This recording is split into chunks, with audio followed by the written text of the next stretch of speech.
பல நூறு வண்ணம் ஒன்றாக சேரும் ஓவியம் போல சேர்ந்திருப்போம்.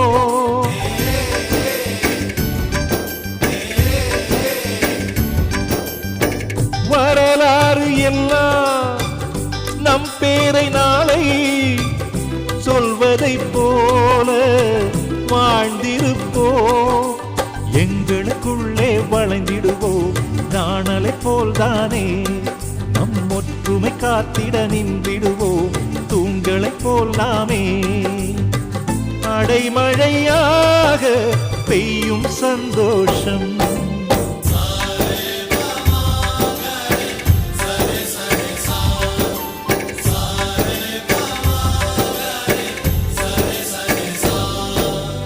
ஆசை ஆசையாயிருக்கிறதே இதுபோல் வாழ்ந்திடவே.